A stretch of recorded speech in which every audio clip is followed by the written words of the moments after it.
ইতিমধ্যে আমরা নৈহাটির সেই বড় মায়ের মন্দিরের প্রাঙ্গণে পৌঁছে গেছি। শুরুতেই সকলকে রাধে রাধে।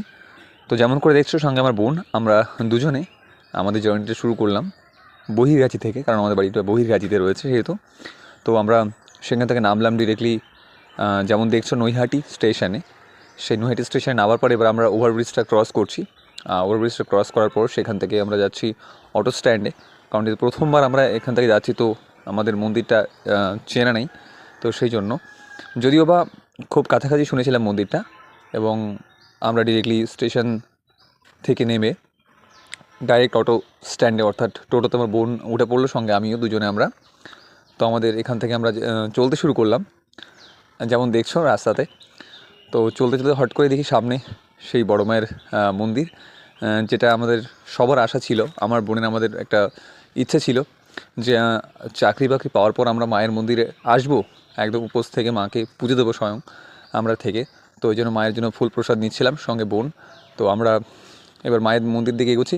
বাট যেটা দেখে আমার অবাক লাগলো যে আজকে লাইনটা অনেকটাই কম ছিল, কারণ অনেকটা শুনেছি লম্বা লাইন থাকে, ইভেন দেখেওছি আমরা যে অনেক লম্বা লাইন থাকে, বাট আজকে লাইনটা অনেকই কম ছিল।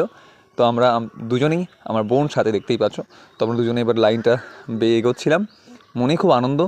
আমরা সত্যি বলতে খুবই রোমাঞ্চিত অনুভব করছিলাম, ফিল করছিলাম, কারণ যেহেতু প্রথমবার মাকে এতদিন আমরা দেখেছি ডিরেক্টলি সোশ্যাল মিডিয়াতে, এবং স্বয়ং মাকে দেখবো, এক এক্সাইটমেন্ট। তো ইতিমধ্যেই আমরা মন্দিরের মধ্যে প্রবেশ করে গেছি, বড় মায়ের মন্দির। অনেক আকাঙ্ক্ষিত, অনেক দিনের প্রার্থনা বা অনেক দিনের অপেক্ষার আজকে অবসান হলো আমাদের। তো যেমন দেখছো, সঙ্গে আমি এবং বোন, আমরা পুজোর জন্য ওয়েট করছি আর কি। আসলে ভিড় খুব একটা ছিল না, কিন্তু কম বেশি ভিড় ছিল। তো আমার ডালাটা নিয়ে নিয়েছে, যেমন করে দেখছো। এবার জাস্ট অপেক্ষার পালা। হাতটা পেতে মায়ের দিকে যেন কিছু চাইছিলাম, কিছু আবদার করছিলাম মায়ের কাছে। আর আবদার কী বা করবো, কারণ যে আবদারটা করেছিলাম তিনি আমার আবদারটা পূর্ণ করে দিয়েছেন অলরেডি, কারণ আমি চাকরি যেহেতু পেয়েছি, তো মায়ের আশীর্বাদে। তো আমাদের হয়ে গেছে পুজো দেওয়া। ইতিমধ্যে আমি আর বোন আমরা বেরিয়ে পড়লাম রাস্তাতে। এবার আমাদের একটু প্ল্যানিং চলছিল যে আমরা এখান থেকে কোথায় যাব, কারণ সকালে উপাস ছিলাম। তো এবার কিছু খেতে হবে। তো ডিরেক্টলি যে পৌঁছতে পৌঁছে গঙ্গার পাড়ে গিয়ে পৌঁছালাম ওদিকে মন্দির থেকে মায়ের। তো সেখানে সুন্দর একটা ভেজ রেস্টুরেন্ট দেখতে পেলাম, যেমন তোমরা সুন্দর দেখছো।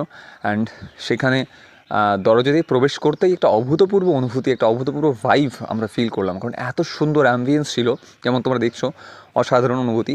তো বোনকে বসতে দিলাম চেয়ারে আগে, ব্যাস ওকে বসে পড়লাম অ্যান্ড অর্ডার করলাম।